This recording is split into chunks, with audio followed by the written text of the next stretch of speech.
गौर भक्त वृंद हरे कृष्णा कृष्ण कृष्णा कृष्णा हरे हरे हरे राम राम राम हरे हरे। कल का जो हमारा विषय है वैष्णव अपराध क्या होता है और उससे कैसे हम बच सकते हैं, उसके विषय में और आगे हम चर्चाओं को बढ़ाते हुए अभी उसका चर्चा करेंगे। तो कल हमने देखा कि एक वैष्णव में 3 प्रकार के संभावित दोष होते हैं और वो दोषों को लेकर के 6 प्रकार से कोई उनकी आलोचना करता है। तो 6 प्रकार भी हमने देखे। तो वैष्णव अपराध है, ये वैष्णव अपराध की परिभाषा हो गई कि 3 प्रकार के संभावित दोषों को लेकर के 6 प्रकार से किसी वैष्णव की आलोचना करना, उसको क्या कहते हैं? वैष्णव अपराध। तो 3 प्रकार के संभावित दोष की हमने कल चर्चा की और 6 प्रकार की आलोचना की हमने चर्चा की। हंति, निंदति, ये सब इसको लेकर के, दोषों को लेकर के निंदा करता है, दोषों को लेकर के सम्मान नहीं देता, ये सब चीज इस प्रकार से। तो हमने वो भी चर्चा किया कि 3 प्रकार के दोषों को लेकर के अगर कोई गलत उद्देश्य से, ये पूरी परिभाषा इस प्रकार से होगी वैष्णव अपराध की कि 3 प्रकार के संभावित दोषों को लेकर के कोई व्यक्ति गलत उद्देश्य से 6 प्रकार से आलोचना करता है तो वो वैष्णव अपराध माना जाएगा। तो उसका अर्थ क्या हुआ कि सही उद्देश्य भी है। तो वो सही उद्देश्य भी हमने कल चर्चा किए। तो 3 सही उद्देश्य थे जो आप सबको अभी पता है इस विषय में।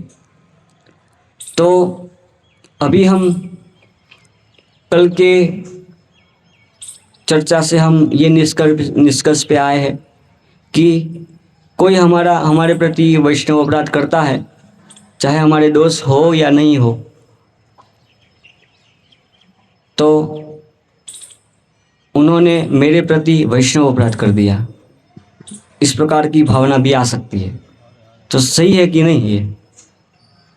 कल तो हमने यही सीखा ना कि कोई आलोचना करता है दोषों को लेकर के, या दोष है ही नहीं, मान लीजिए हमारा कोई दोष है ही नहीं और कोई भक्त आकर के हमारी आलोचना करता है, तो उन्होंने मेरे प्रति वैष्णव अपराध कर दिया। कल तो हमने यही सीखा। तो क्या ये सही है?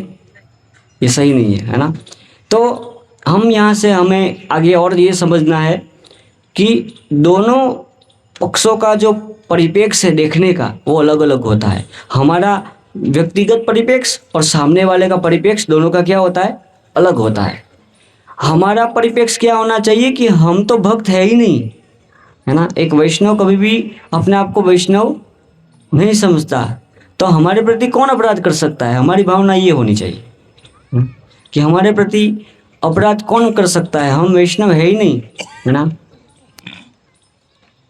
तो सामने वाले पक्ष का ये होना चाहिए कि अगर हम दूसरों के प्रति सोचे कि हमें दूसरों के प्रति सोचना है, तो हमें सोचना है कि हमें वैष्णव अपराध से बचना चाहिए। लेकिन कोई हमारी आलोचना करता है तो उनको वैष्णव अपराध लग जाएगा, ऐसा हमें नहीं सोचना चाहिए, है ना? कि देखो उन्होंने मेरे प्रति वैष्णव अपराध कर दिया, और उन्होंने मेरे प्रति वैष्णव अपराध कर दिया लेकिन मैंने उनको क्षमा कर दिया, ऐसा भी हो सकता है। तो भाई आप तो वैष्णव हो ही नहीं, आपके प्रति कौन अपराध कर पाएगा, है ना? हम तो वैष्णव है ही नहीं, तो किसको अपराध लगेगा? हाँ, हमें फिर इस प्रकार से हमें सोचना चाहिए, है ना? एक वैष्णव अपने आप को कभी भी वैष्णव नहीं समझता है, तो हमारे प्रति कौन अपराध कर सकता है? हमें इस प्रकार की भावना होनी चाहिए ऐसे। और दूसरों के परिप्रेक्ष्य में हमें देखना है कि हमें वो वैष्णव है और हमें उनका अपराध नहीं करना है, इस प्रकार से। तो ये बहुत महत्वपूर्ण है इसके विषय में समझना। ज़्यादातर हम सोचते हैं कि मान लीजिए कोई हमारे दोषों को इंगित करता है और दोष है ही नहीं मान लीजिए, तो हमारे अंदर वो भक्त के प्रति बुरी भावना आती है। बुरी भावना क्यों आती है? क्योंकि हम समझ रहे हैं कि हम बड़े वैष्णव हैं, इसलिए बुरी भावना आती है ना। बाकी हम समझते हैं हम वैष्णव है ही नहीं, ठीक है, उन्होंने मुझे बोल भी दिया तो क्या फ़र्क पड़ गया, है ना। लेकिन फ़र्क जब पड़ता है तो इसका अर्थ यही हुआ कि हम अपने आप को बड़े वैष्णव समझ रहे हैं, इसलिए। तो हमारे परिप्रेक्ष्य ये होना चाहिए, अमानिना मानदेना कीर्तनीय सदा हरि ही। ये हम रोज़ बोलते तो है लेकिन इसको पालन नहीं कर पाते, बहुत कठिन है इसको पालन करना, है ना। अमानिना, अमानिना शब्द का क्या अर्थ है कि मान की अपेक्षा नहीं रखना। तो अगर कोई भक्त हमें कुछ कहता है, हमारे दोषों को इंगित करता है, तो हमें बुरा लग जाता है, तो उसका अर्थ ये है कि हम अमानिना नहीं है ना। कि कोई सोचे कि मैं तो दूसरों को सम्मान देने के लिए तैयार हूँ, लेकिन कोई मुझे बोलता है तो मुझे बुरा लगता है, तो इसका अर्थ है कि आपके अंदर वो भावनाएं हैं, वो भावनाएं अभी अंदर है, इसलिए वो अमानिना नहीं हुआ पूरा, है ना। मेरे अंदर कोई मान की अपेक्षा नहीं है, लेकिन कोई दूसरा भक्त मेरी आलोचना करता है तो मुझे बुरा लगता है। इसका अर्थ ही हुआ कि आपको मान की अपेक्षा है, तभी तो आपको बुरा लग रहा है। समझ रहे हो बात को? इस प्रकार से तो दूसरों के परिप्रेक्ष्य में हमें क्या होना चाहिए? मान देना होना चाहिए, है ना।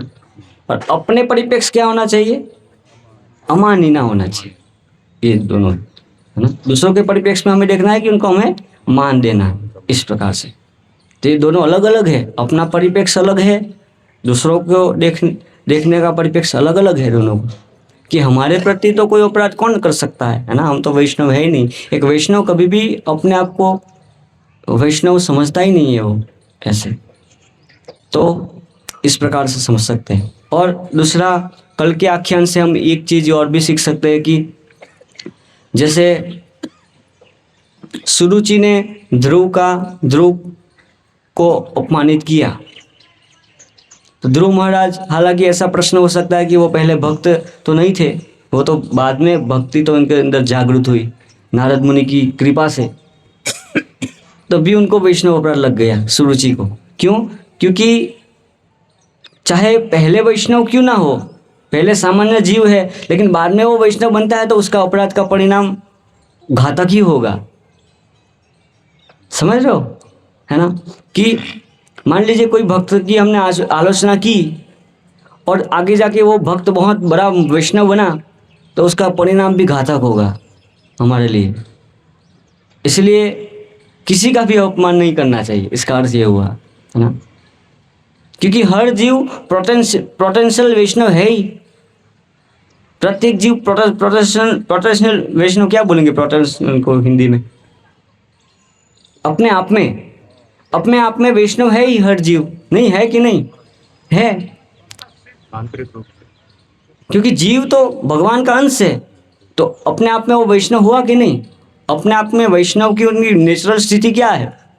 जीवेर स्वरूपे होय कृष्ण नित्य दास, तो भगवान का दास तो वो है ही है। अभी समझ नहीं रहे वो बात अलग है ना। तो इसलिए हमें किसी का भी अपमान नहीं करना चाहिए। हो सकता है वो बाद में महान वैष्णव बने, हमने उनकी आलोचना तो कर दी, लेकिन आगे जाके वो महान वैष्णव बनता है तो उसका परिणाम बहुत घातक होगा हमारे लिए। इस प्रकार से जहाँ हम यहाँ देखते हैं ना ध्रुव का, उसका परिणाम कितना घातक हुआ, है ना। तो इस प्रकार से ये घटना से हम ये चीज़ भी समझ सकते हैं।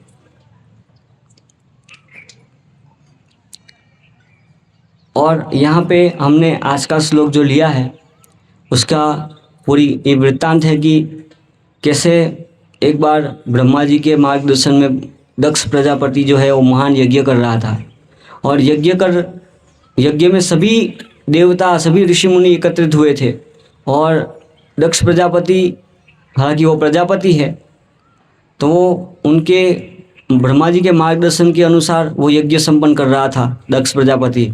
तो वो जब सभा में आता है तो सब लोग खड़े हो जाते हैं, लेकिन शिव जी जो है हालांकि उनसे बड़े हैं, है ना, आयु में, सब में बड़े हैं वो, भक्ति में, आयु में, तो वो खड़े नहीं होते हैं। तो दक्ष प्रजापति को क्या लग जाता है, बहुत बुरा लग जाता है और उनको बहुत क्रोध आता है उनके प्रति, और वो बहुत उनकी आलोचना करने लगता है। ये वैष्णव अपराध किया उन्होंने यहाँ पे ना, वैष्णव अपराध किया कि शिवजी महान वैष्णव है, और उनकी आलोचना उन्होंने की। दक्ष प्रजापति ने क्रोध दिखाया, तो उसका परिणाम भी घातक हुआ। आप देखिए, सबको ये कथा पता होगी जो भागवतम पढ़ते हैं, है ना। उसका परिणाम क्या हुआ, बहुत घातक हुआ ना।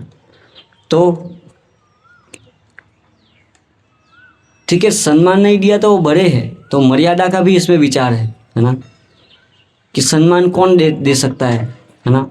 तो वो सब चीज़ भी देखनी होती है। लेकिन जो क्रोध है वो व्यक्ति को वैष्णव अपराध करने के लिए प्रेरित करता है। हमारे अंदर जो अनर्थ है, वो अनर्थ के कारण, अगर अनर्थ हम संजोए हुए हैं तो उसके कारण हम वैष्णव अपराध करेंगे, है ना। क्योंकि हम मन में सोच रहे हैं कोई भक्त के बारे में, तो फिर क्रिया में भी आएगा, है ना। वो क्या होगा, क्रिया में आएगा। अभी मन में है, फिर आगे जाके क्रिया में तुरंत आने वाला है, क्योंकि जो मन में होती है फिर क्रिया में आती ही है। इसलिए हमें मन से ही काट देना चाहिए। किसी भक्त के प्रति दुर्भावना मन में पहले आती है, तो मन से ही हम काट देंगे तो क्रिया में नहीं आएगी, है ना। तो मन में अंदर ही हम उसको काट सकते हैं पूरा ज्ञान के द्वारा। अगर मन में सोचते रहते हैं उनके बारे में तो फिर क्रिया में आ जाएगी वो चीज़। यहाँ पे देखते हैं ना दक्ष प्रजापति का कितना उन्होंने अपमानित किया, फिर भी देखिए आप, जो वैष्णव है, शिवजी है, उन्होंने कुछ नहीं बोला। तो वैष्णव के ऐसे महान गुण होते हैं इस प्रकार से। क्योंकि अपने विषय में कोई कुछ बोलता है अपने बारे में, तो वो क्रोधित नहीं होते। शिवजी यहाँ पे क्रोधित नहीं हुए। क्यों क्रोधित नहीं हुए? क्योंकि उन्होंने अपनी शिवजी की आलोचना की, स्वयं की आलोचना की, इसलिए क्रोधित नहीं हुए। अगर वो भगवान की आलोचना करते या भगवान के अन्य भक्तों की आलोचना करते तो क्रोधित होते। समझ रहे हो, ये वैष्णव का गुण है। स्वयं को कोई कुछ कहता है तो उनको कोई फर्क नहीं पड़ता, लेकिन हमें बहुत फर्क पड़ता है ना, क्योंकि हम वैष्णव के गुण हमारे अंदर नहीं है। इसका अर्थ ही ये हुआ, अगर हमें फर्क पड़ता है उसका अर्थ ये हुआ कि हम अभी पूरे वैष्णव नहीं बने हैं, है ना। आप देखिए शिव जी को कोई फर्क नहीं पड़ा, है ना, इस प्रकार से। और कई बार क्या होता है कि क्रोधित होते भी है कुछ केस में, दूसरों को सिखाने के लिए क्रोधित होते हैं, जैसे हमने चर्चा की। जन सामान्य को शिक्षा देने के लिए क्रोधित होते हैं, जैसे नारद मुनि क्रोधित हुए नलकूबर और मणिग्रीव के ऊपर, है ना। वो भी एक, जैसे हमने चर्चा की ना, कि कोई भक्त आता है तो यथोचित सत्कार नहीं करते, वो दोनों ने सत्कार नहीं किया, है ना। सत्कार की बात छोड़ो, को वो आए तो कपड़े भी पहन लेने चाहिए ना एटलीस्ट, वो भी सत्कार है एक प्रकार का, वो भी सत्कार है। कोई वैष्णव आता है तो सामान्य बातें है ये तो शिव, हालांकि नारद मुनि उनके ऊपर क्रोधित हुए। क्यों क्रोधित हुए? क्योंकि जन सामान्य को सिखाने के लिए, एक कारण ये था। और क्रोधित इसलिए हुए कि उसका उद्धार करने के लिए क्रोधित हुए। नलकूबर और मणिग्रीव का क्या करने के लिए? उद्धार करने के लिए क्रोधित हुए। वो स्वयं के अपमान करने के कारण वो खुद के लिए क्रोधित नहीं हुए, वो खुद को अपमान कर दिया इसलिए क्रोधित नहीं हुए। वो दो कारण है, एक तो उनका उद्धार करना और दूसरा है कि जन सामान्य को सिखाने के लिए, जो हमने कल चर्चा की उसमें ये दो कारण है ना।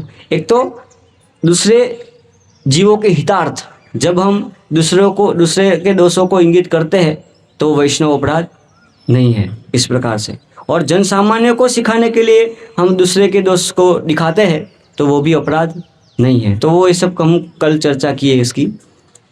तो नारद मुनि क्रोधित हुए, उनको शाप भी दिया साप भी दिया, लेकिन क्या वास्तव में वो साप था कि वरदान था? वरदान था, है ना? क्यों? क्योंकि उनको भगवान के दर्शन हुए। ये बहुत बड़ा वरदान है एक्चुअली। भगवान दशम स्कंद में ये पूरा कथा आता है कि भगवान स्वयं बोलते हैं इसका कि देखो, ये नलकुंवर और मणिग्रीव है, उसके साथ मेरा कोई संबंध नहीं है, लेकिन नारद मुनि ने, चूंकि मेरे भक्त ने इच्छा की है, इसलिए मैं उसका उद्धार करूँगा, इस प्रकार से। तो भगवान फिर उनका उद्धार करते हैं इस प्रकार से। तो जो वैष्णव होते हैं वो भी क्रोधित होते हैं। ऐसा नहीं कि वैष्णव को क्रोध नहीं आता है, क्रोधित होते हैं वो, लेकिन उनका उद्देश्य अलग होता है ना? जैसे परीक्षित महाराज क्रोधित हुए ना, कहाँ क्रोधित हुए? ब्राह्मण के ऊपर, शमीक ऋषि के ऊपर। तो बाहर से तो ऐसा ही दिखता है कि वो स्वयं को पानी नहीं दिया इसलिए क्रोधित हुए, लेकिन ऐसा नहीं है वास्तव में।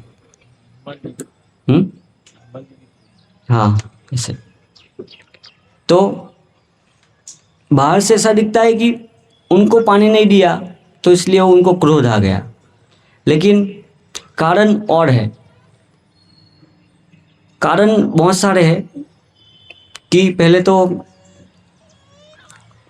वो क्रोधित नहीं होते तो उनको साप नहीं मिलता, और साप नहीं मिलता तो सुखदेव गोस्वामी से पहले तो मिलते नहीं, शुद्ध भक्त से मिलते नहीं कभी भी जीवन में।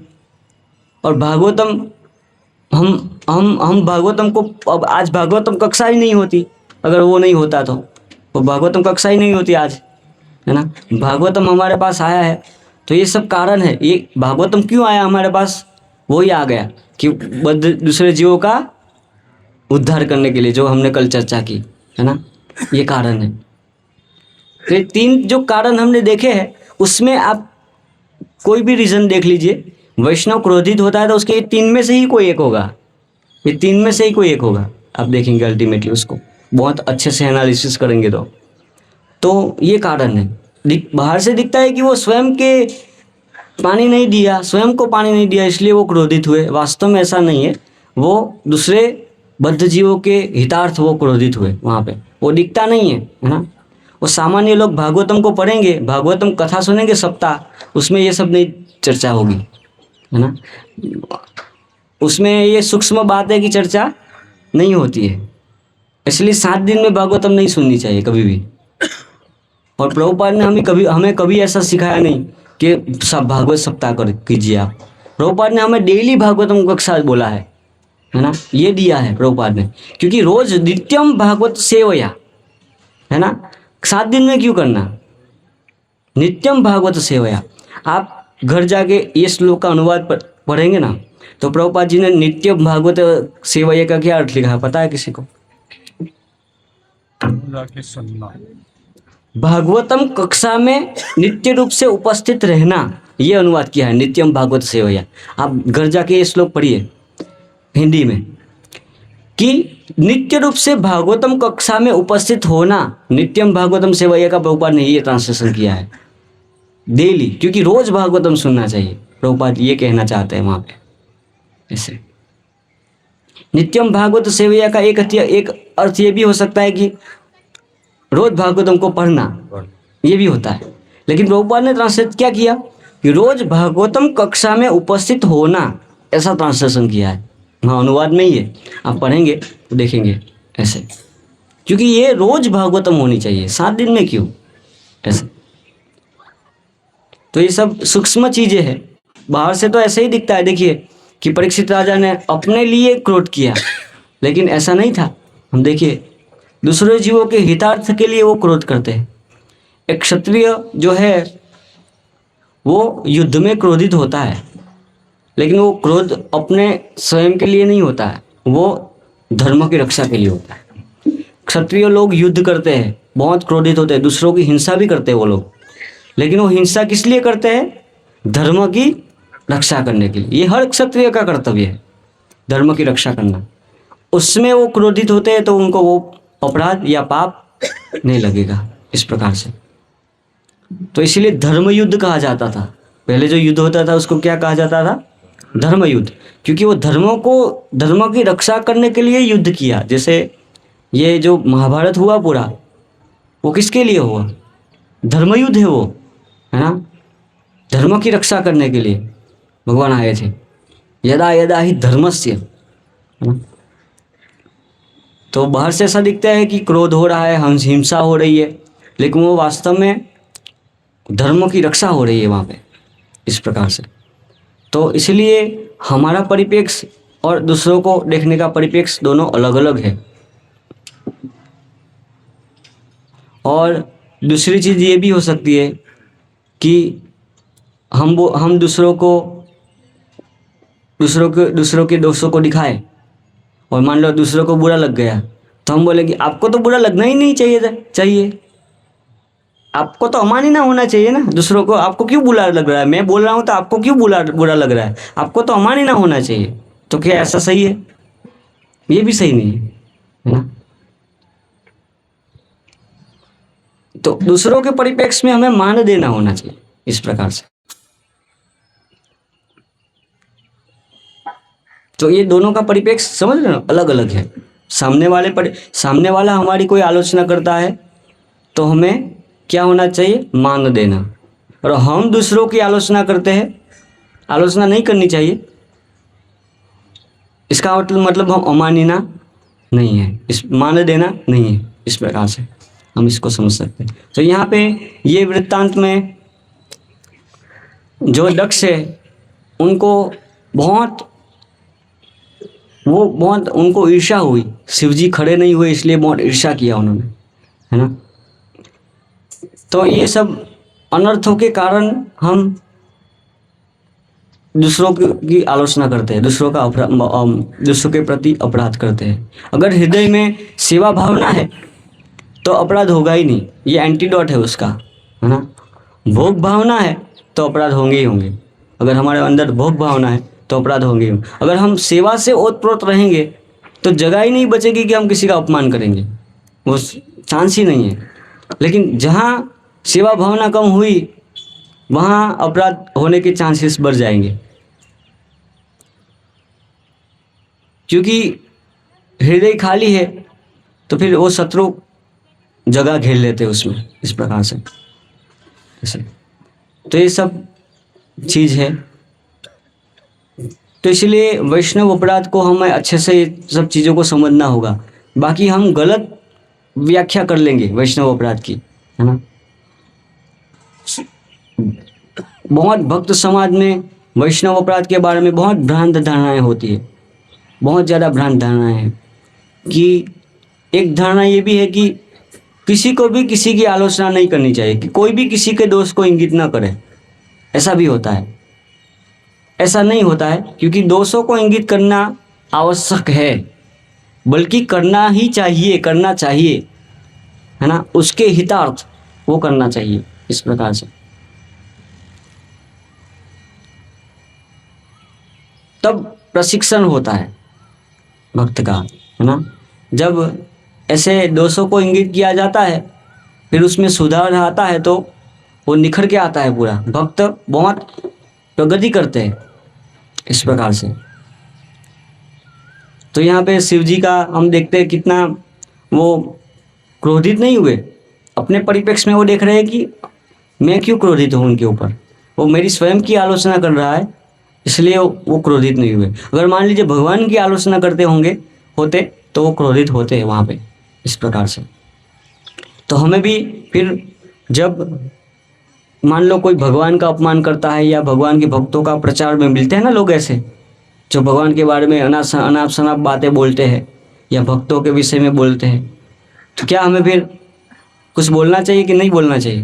बोलना चाहिए। वहाँ क्रोधित भी हो सकते हैं, है ना। अगर हमारी क्षमता है तो हम क्रोधित हुए, और क्षमता है तो उनकी जीवा काट लेंगे हम, अगर हमारी क्षमता है तो। इस प्रकार से शास्त्र में वर्णन किया है। अगर वो क्षमता नहीं है तो वहाँ स्थान छोड़ देना चाहिए, इस प्रकार से। वो स्थान छोड़ देना चाहिए, वो सुनना भी नहीं चाहिए। करने की बात तो छोड़ो, सुनना भी नहीं चाहिए, इस प्रकार से। तो अगर पहले तो तर्क से हम तर्क करेंगे, तर्क से उसको प्रताड़ित करेंगे कि भाई जो आप बोल रहे हो इस प्रकार से है। अगर वो तर्क से नहीं मानता है तो और उपाय है इस प्रकार से। अगर क्षमता के अनुसार और भी उपाय हैं ऐसे। तो इस प्रकार से हम क्रोध को भी भगवान की सेवा में लगा सकते हैं। देखिए, सारे दुर्गुणों को हम भगवान की सेवा में लगा सकते हैं, खाली एक को नहीं लगा सकते। वो क्या है? ईर्ष्या। वो ईर्ष्या है। ईर्ष्या को हम भगवान की सेवा में नहीं लगा सकते। काम को हम भगवान की सेवा में लगा सकते हैं। कैसे लगा सकते हैं?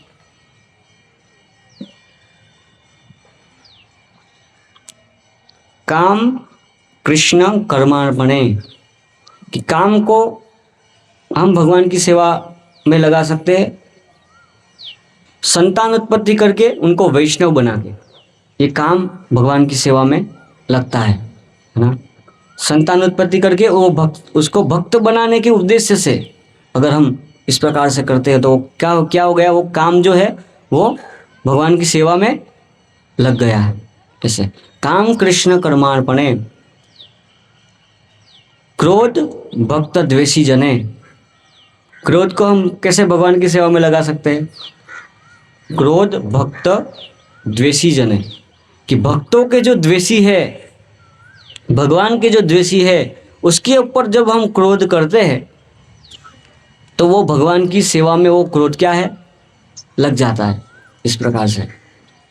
फिर लोभ भक्त संग जने। लोभ को हम कैसे भगवान की सेवा में लगाएंगे?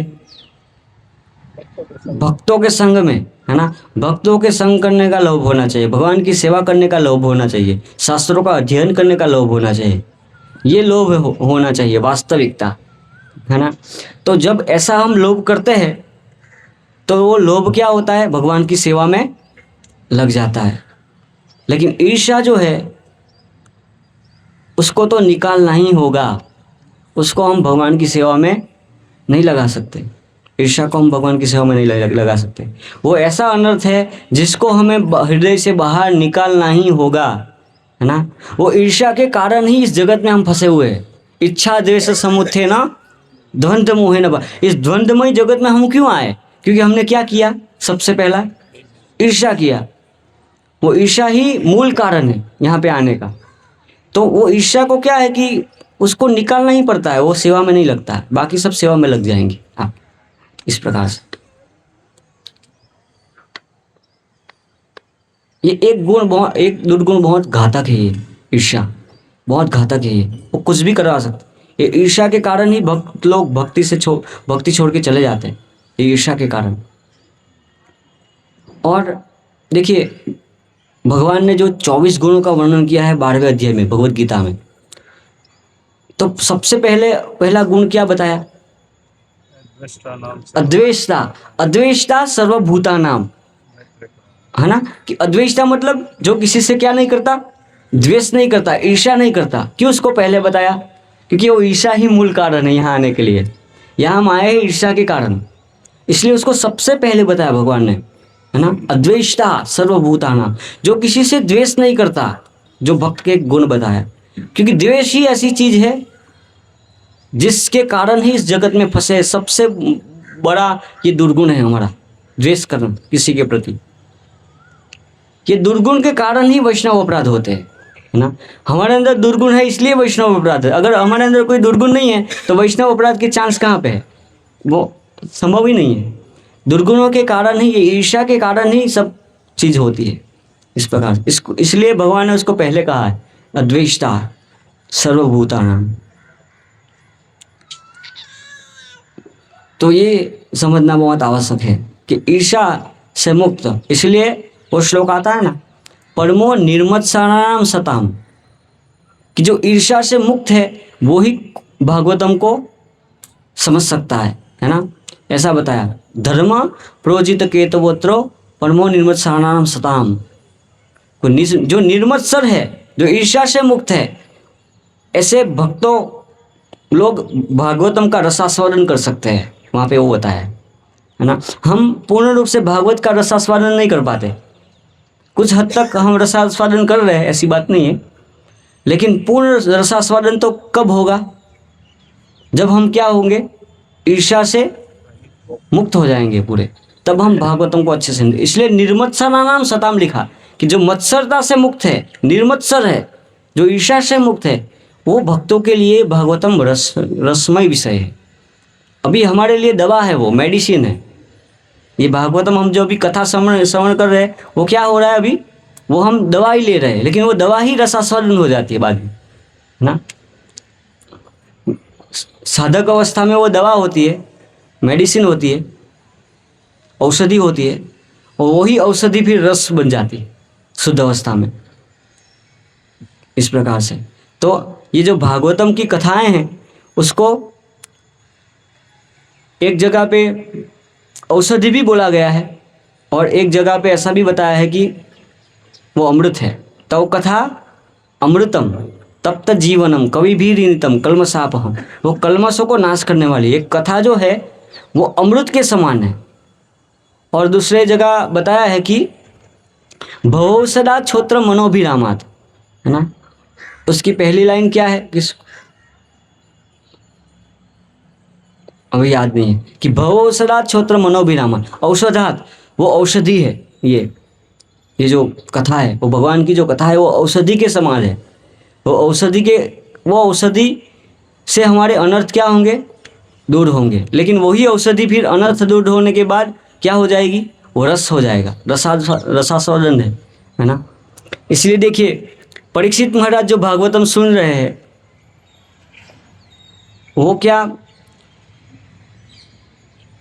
औषधि के रूप में सुन रहे हो, तो कैसे सुन रहे हो, कि रसास्वादन ले रहे हो, आस्वादन ले रहे हैं, है ना, रस ले रहे हो। लेकिन हम जो भागवतम सुनते हैं, वो हमारे लिए औषधि के समान है, वो औषधि के रूप में कार्य करता है ना। इसलिए भागवतम तो शुद्ध भक्त भी उसको श्रवण करते हैं।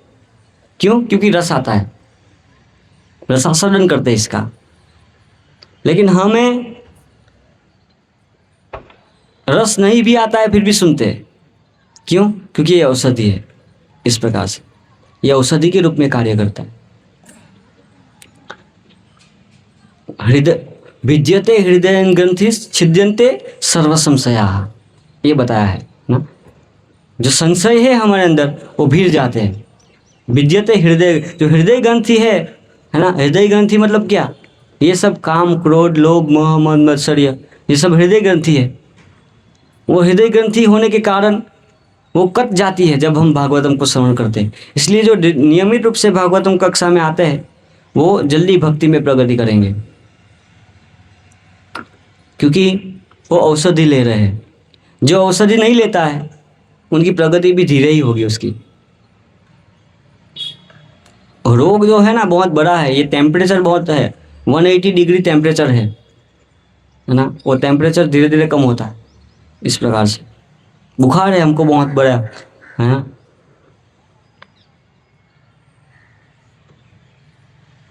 एक हॉस्पिटल में हम गए थे, तो वहाँ पे जो रिसेप्शन पे वो माता जी बैठती है,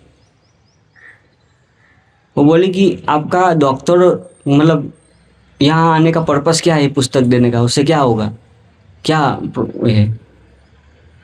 तो मैंने बोला, ये जो दर्दी सब बैठे हुए हैं, वो तो दर्दी है ही, बाकी डॉक्टर भी हमारे लिए तो दर्दी ही है। इस प्रकार से तो वो रोग दूर करने आया है। सब रोगी, आप सब रोगी ही हमारे नगर में ना। वो रोग, ये जिसके अंदर ये ज्ञान नहीं है ना, ये भागवतम का ज्ञान नहीं, वो सब रोगी है वास्तव में। आप देखेंगे तो वो हंसने लग गए। वास्तविकता यही है एक्चुअली, है ना, कि हमारी नज़र में तो सब रोगी, डॉक्टर भी रोगी है और पेशेंट तो है ही है, दोनों परिप्रेक्ष्य में देखेंगे तो। इस प्रकार से तो वो जवाब नहीं दे पाए, क्योंकि वास्तविकता यही है। इस प्रकार से तो इस भौतिक संसार में सबको रोग है, ये बहुरोग है। और बहुरोग को मिटाने के लिए क्या औषधि है, भवौषधात् क्षोत्रम मनोभिरामात्, कि उत्तम श्लोक गुणानुवादात्, कि उत्तम श्लोक जो भगवान है उसके गुणगान को सुनना वही औषधि है। का उत्तम श्लोक गुणानुवादात्, है ना, कि उनके गुणगानों को सुनना, उससे ही हमारा जो रोग है वो दूर होगा। इसलिए अभी हम जो भागवतम कथा हम श्रवण करते हैं वो हमारे लिए औषधि है, और परीक्षित महाराज जैसे भक्त लोग, शुद्ध भक्त लोग जब भागवतम को सुनते हैं तो वो उनके लिए रसास्वादन का विषय है। इस प्रकार से उनको वो औषधि की वो उनके लिए औषधि नहीं है, वो रस आस्वादन करते हैं उसमें से। इस प्रकार से तो अंतर है दोनों में, दिखने में एक जैसा है कि देखो परीक्षित महाराज भी भागवतम सुन रहे थे और हम भी सुनते हैं, दोनों में देखने में दोनों एक जैसा लगता है, लेकिन आसमान जमीन का अंतर होता है ना। एक रस आस्वादन कर रहा है और दूसरा दवाई ले रहा है। दवाई तो कड़वी लगती है ना, लेकिन रस आस्वादन तो मधुर है। रस आस्वादन ही अपने आप में दिखाता है कि वो उसमें रस आ रहा है, लेकिन दवाई तो कड़वी लगती है। वो कड़वी है नहीं वास्तव में, लेकिन हमें कड़वी लग रही है। इस प्रकार से वो दवाई भी मीठी है, दवाई के ऊपर वो शुगर कोटेड है, शुगर कोटेड दवाई है ये, है ना, इसलिए मीठी है, लेकिन हमें कड़वी लगती है। क्यों? क्योंकि हम अंदर हृदय कड़वा है तो सब कुछ कड़वा ही लगता है। इस प्रकार से तो हम ये सब समझ सकते हैं ऐसे। तो कहने का अर्थ है कि अगर हम भगवान की सेवा में निष्ठ है, ऐसे भागवतम श्रवण करते हैं, भगवान की मतलब भगवान को प्रसन्न करने के लिए उद्देश्य से हम जब क्रियाएं करते हैं तो वैष्णव अपराध कभी होगा ही नहीं, वो चांस ही नहीं है किसी का अपराध नहीं करें। लेकिन अगर हमारी भावना भगवान को प्रसन्न करने की नहीं है और अन्य उद्देश्य है तो हम फिर दूसरे भक्तों की आलोचना करेंगे। इस प्रकार से तो ये एंटीडोट यही है वास्तव में उससे बचने का, है ना।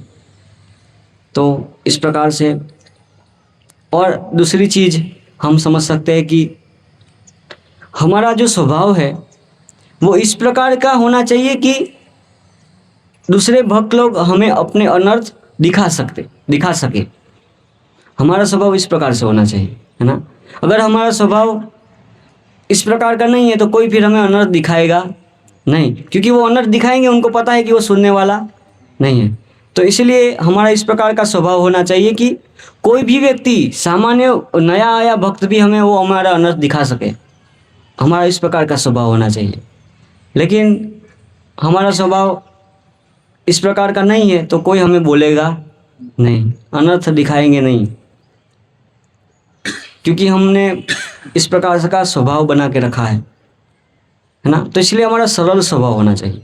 कोई भी व्यक्ति हमें आके बोलेगा, मान लीजिए अनर्थ नहीं भी है तब भी बोलेंगे, तब भी क्या दिक्कत है बताइए, है ना। उन्होंने आकर के बोला मुझे कि आपका ये अनर्थ है, और मैं अच्छे से मुझे पता है, ठंडे दिमाग से जब हम सोचते हैं कि क्या वास्तव में जो उन्होंने बोला वो मेरे अंदर है कि नहीं, अगर वास्तव में नहीं है तो कोई बात नहीं, अगर है तो उसको सुधार करे।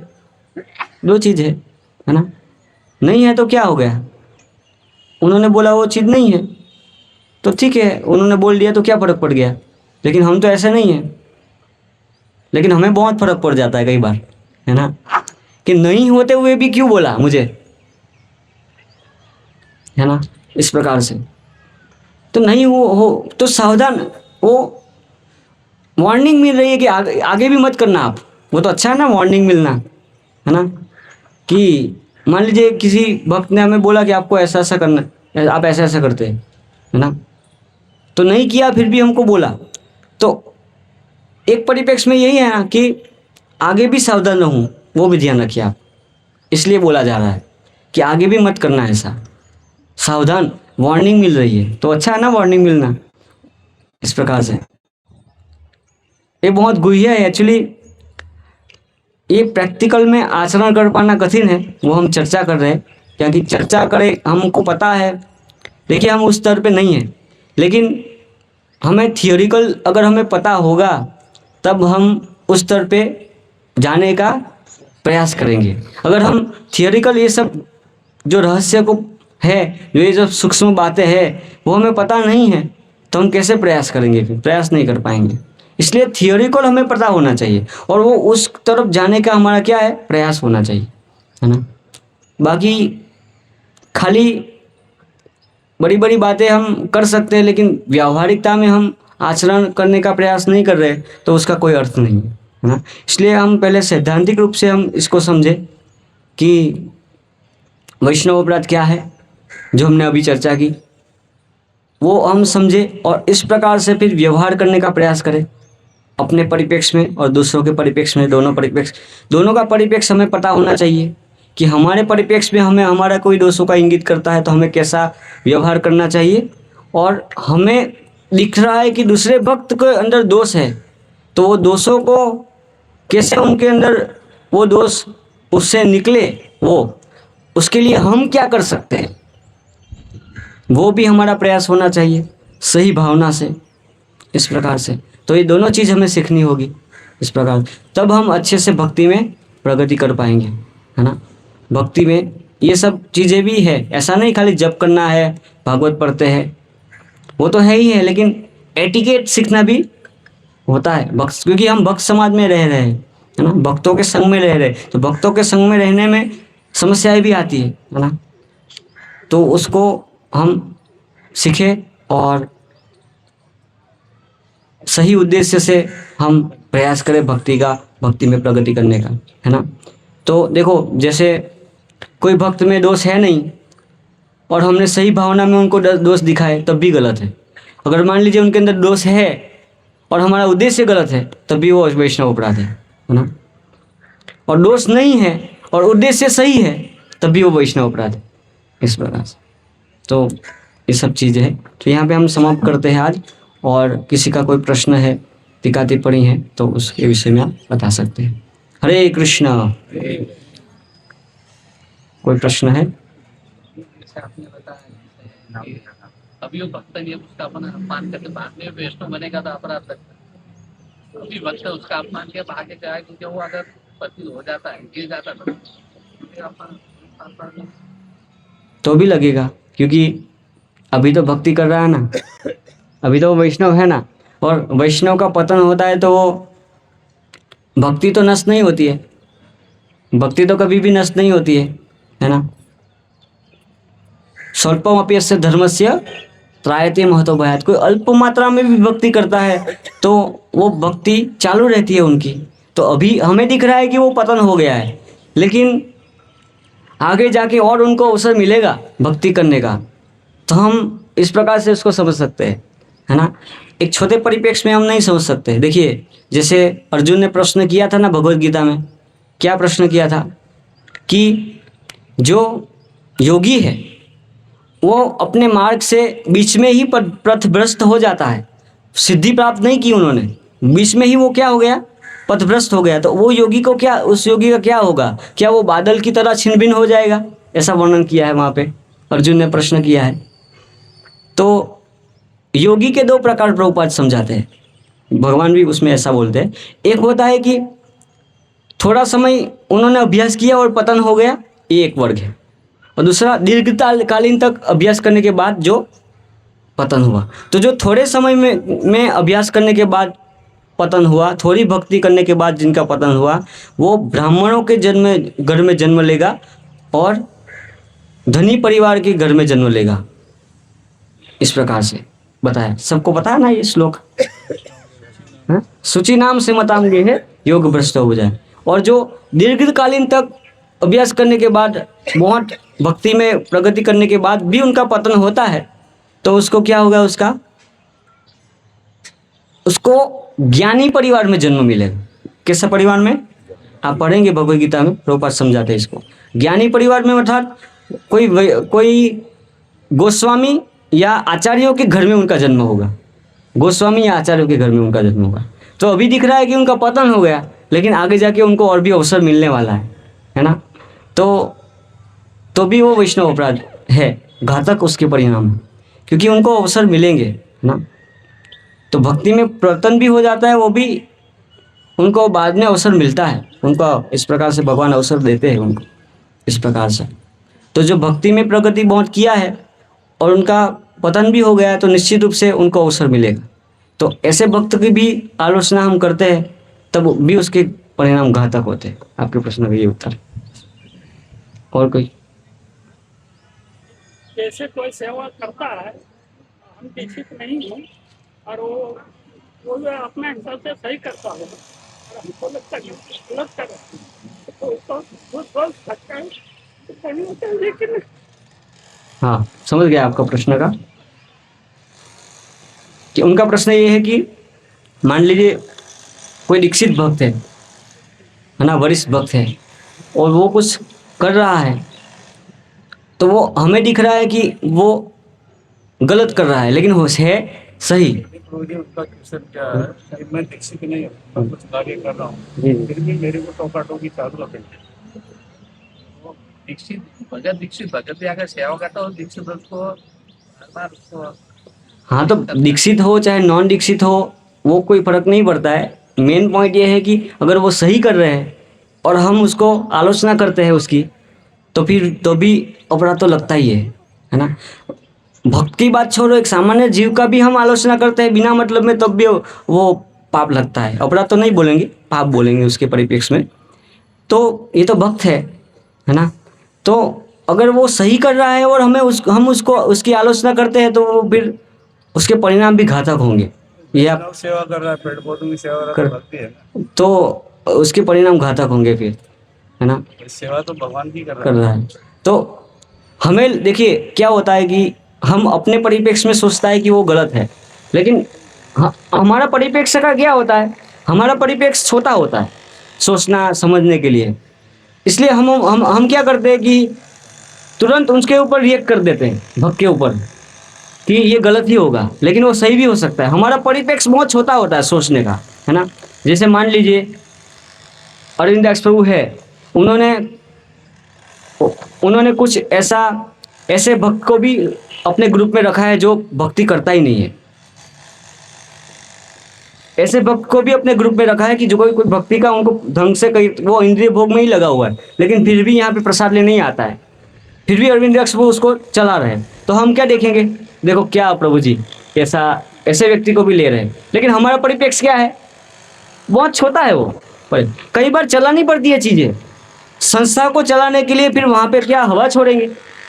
वो कुछ सेवा, मान लीजिए बहुत अच्छी सेवा कर रहा है, वो भक्ति कुछ नहीं करता, लेकिन सब आके सफाई कर रहा है, उसको भी चलाना पड़ता है, क्योंकि वो संस्था एक ये आंदोलन को चलाने के लिए कई बार कोई भक्त नहीं होते हैं तो उसको भी चलाना पड़ता है।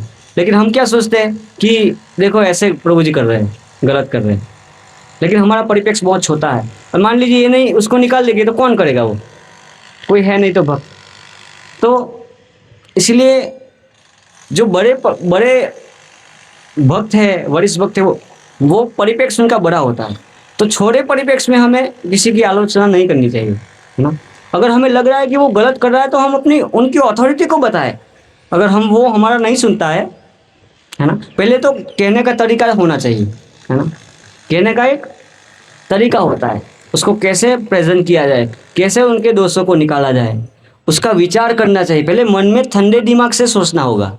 हम तुरंत रजोगुण में आकर के उसको पूरा प्रभावित कर देंगे उसको, तो वो तो अपराध होगा। पहले ठंडे दिमाग से सोचना है कि क्या वास्तव में वो उनके अंदर दोष है, वास्तव में क्या चीज़ गलत है। वो भी भक्ति में प्रगति किया है, वो ही समझ पाएगा। जो भक्ति में प्रगत नहीं है वो नहीं समझ पाएंगे इस चीज़ को, वो ठंडे दिमाग से नहीं सोच सकता। इसलिए यही है, अल्टीमेटली यही आ गया कि हम कैसे भक्ति में प्रगति कर रहे हैं। अगर हम वास्तव में भक्ति में हमने प्रगति की है तो हमको सही गलत भी दिखता है। जो भक्त प्रगत नहीं है उसको सही को गलत दिखेगा, सही को गलत को सही दिखेगा उसको। लेकिन जो प्रगति करता है वो देख पाता है इस चीज़ को। इसलिए ठंडे दिमाग से हमें सोचना है कि वो वास्तव में क्या गलत कर रहा है। अगर गलत नहीं कर रहा है तो उसको क्यों बोले, और वो गलत है तो उसको कैसे सुधारा जाए। जरूरी नहीं हम सामने बोलेंगे तभी वो सुधरेंगे। हम क्या चाहते हैं कि हमसे ही वो सुधरने चाहिए, वो भी गलत है। वो हमारी नहीं सुनते तो जिनकी वो सुनते हम उसको बताए, उनको क्यों डायरेक्ट बताना। समझ रहे हो, हमारा लक्ष्य क्या है, उसको सुधारना। तो हमसे सुधरे चाहे अथॉरिटी से सुधरे, उद्देश्य तो एक ही है इस प्रकार से। लेकिन अगर वो सही कर रहा है और हम उसकी आलोचना करते हैं तो उसके परिणाम घातक होंगे, उसकी प्रगति कभी भी नहीं हो सकती भक्ति में। हम बिना मतलब में किसी की आलोचना करते हैं, वो वैष्णव अपराध है जो हमने आज चर्चा की। वो हाथी माता के अपराध भी उसको बोला गया है। जैसे हाथी बागीचे में प्रवेश कर जाएगा, आज के तात्पर्य में ये था लास्ट में, तो वो बागीचा पूरा नष्ट कर देगा वो। इसी प्रकार साधक भक्त जो भक्ति में प्रगति करने का प्रयास कर रहा है, अगर वो किसी भक्त की बिना मतलब में आलोचना करता है तो उनकी भक्ति नष्ट हो जाएगी पूरी, इस प्रकार से। तो हमें इसलिए आपके प्रश्न का उत्तर मिला। सेवा कर रहा है और हम बोलते हैं उसको थोड़ा ऐसा कीजिए, उसको पूरा लगता है, इसके बारे में नहीं तो फिर मर्यादाएं भी होती है। मान लीजिए आप बोल रहे हैं तो उनको, आपकी नहीं सुन रहे, तो आप वो जिनकी सुन रहे हैं आप उनको बताइए। हम डायरेक्ट, एक मर्यादा होती है ना, मर्यादा का भी विचार करना होगा कि वो दीक्षित है, हम दीक्षित नहीं है, तो कैसे अगर उसको प्रेजेंट करना है, उनको कैसे बताना है। और अच्छे से बताने की बात भी वो नहीं सुन रहा है तो फिर हम उनको क्यों बताएं। फिर उनकी, वो जिनको सुनता है वो हम उनको बताएं, हम डायरेक्ट क्यों उनको बताएं। मेरे मन में ये भी है ना कि मतलब दीक्षित तो ये बोलने वाला कौन हो रहा, तो वो बात है। हाँ तो वही है कि वो सुनना नहीं चाहता ना इनसे, मतलब तो फिर उनको डायरेक्ट क्यों बताना, उनकी अथॉरिटी को बताए, वो उनको बताए। वही नहीं, फिर मेरे मन में ये बोलने वाला कौन है। ठीक है, उनका परिप्रेक्ष्य हमें नहीं देखना है कि वो वैष्णव, उनके अंदर जो भी है, लेकिन हमारे परिप्रेक्ष्य में हमें उनको सुधारना है, तो हमें फिर इस प्रकार से देखना होगा। वो चाहे किस प्रकार का भी वैष्णव हो या वे कैसी भावना रख रहा हो, लेकिन हमारे परिप्रेक्ष्य में ये है कि हमें उनको सुधारना है, तो हम, वो हमारी नहीं सुनता है तो हम उनकी अथॉरिटी को बताएंगे, इस प्रकार से। और व्यक्तिगत परिप्रेक्ष्य में ये होना चाहिए कि हमारे व्यक्तिगत रूप से हम ये सोचे कि कोई भी हमें बोल सकता है, हमें कोई दिक्कत नहीं है। जिनको ये है कि हमें अच्छा क्या करना है उनको कोई दिक्कत नहीं होगी, है ना। हमें सही क्या करना है, जो ये रख रहा है उसको कोई किसी से भी सुनने का किसी को दिक्कत नहीं होगा, लेकिन जिनका अहंकार बीच में आ रहा है उसको समस्या होगी उसमें, इस प्रकार से। तो अगर वो हमें नहीं सुनता है तो हाँ ठीक है, हम उनकी अथॉरिटी को बताएं, वो देखेगी उसको भी, इस प्रकार से। ये हरे कृष्णा बोल। जैसे कि अभी आपने वैष्णव अपराध के विषय बताया ना, तो अभी अपने देश के उच्च पदों पर आसीन व्यक्ति या राज्य के कुछ आसन पर बैठे हुए राजनीतिक व्यक्तियों की आए दिन समाचार के माध्यम से गली में, सोसाइटी में, बस में, ट्रेन में, रास्ते में आलोचना होती है। तो कभी कभी हम लोग भी सुन के उनके पीछे पीछे सुर में सुर मिलाते रहते हैं। तो क्या ये भी वैष्णव अपराध ही है? तो नहीं, आलोचना तो करनी भी पड़ती है, ऐसा बात नहीं है। रहते तो अपन लोग भी उसमें, जैसे आए दिन में कोई बात छपती है आदमी पर, उसके पीछे पीछे अपन लोग भी बोलते हैं, तो भी अपराधी के श्रेणी में आएगा। नहीं, अगर हम ऐसे लोगों का दोष देख रहे हैं प्रचार के उद्देश्य से, सुनिए, प्रचार के उद्देश्य से अगर हम उस दोषों को दिखा रहे हैं, कई बार प्रचार में बोलना भी पड़ता है उन लोगों के बारे में, तो अगर हमारा उद्देश्य प्रचार का है तो हम उनकी आलोचना कर सकते हैं वहाँ पे। लेकिन बेकार में हम प्रजल्प के तौर पे अगर हम इस प्रकार से करते हैं तो फिर वो सही नहीं है। ऐसा दोस्तों को देखिए, कल का भी प्रश्न था आपका, उसमें एक उत्तर ये भी है कि सही चीज़ को समझने के लिए सही देखते रहेंगे तो सही चीज़ ढंग से समझ में नहीं आएगी। सही चीज़ें देखते रहेंगे तो सही चीज़ ढंग से समझ में नहीं आती। इसलिए सही चीज़ को समझने के लिए गलत भी देखना पड़ेगा, है ना। गलत क्या है उसको भी समझना पड़ेगा, तब सही चीज़ ढंग से समझ में आती है ना। तो वो चीज़ भी देखनी पड़ती है, गलत चीज़ भी देखनी पड़ती है कि समाज में क्या चल रहा है। तो प्रचार के लिए हम उसको भी, सबका अधिकार नहीं है, उसको भी वो अथॉरिटी डिसाइड करती है कि आपको ये न्यूज़पेपर पढ़ना है, क्या करना है, वो सब नहीं होता है। हमें स्वयं से वो सब नहीं करना है, लेकिन कई बार सुनने में आ जाता है, क्या करें। तो फिर हम भी कुछ बोलते हैं तो वो गलत नहीं है, वो वास्तविकता तो बोलनी पड़ती है। लेकिन ऐसा नहीं कि हम डेली उसके लिए ही न्यूज़पेपर पढ़ते हैं, तो ये इस प्रकार से नहीं है। तो कई बार बोलना भी पड़ता है प्रचार के उद्देश्य से, वो सही है, वो गलत नहीं होता है। जो गलत कर रहे हैं तो गलत चीज़ को देखना भी पड़ता है, सही चीज़ को स्थापित करने के लिए गलत को इंगित करना भी पड़ता है। सही चीज़ को हमें बताना है तो गलत क्या हो रहा है वो इंगित करे तो सही चीज़ अच्छे से समझ में आएगी, इस प्रकार से। ये आपके प्रश्न का उत्तर समझ लो, ठीक है। समाप्त करें यहाँ पे। ग्रंथराज श्रीमद् भागवतम की जय, श्रील प्रभुपाद की जय।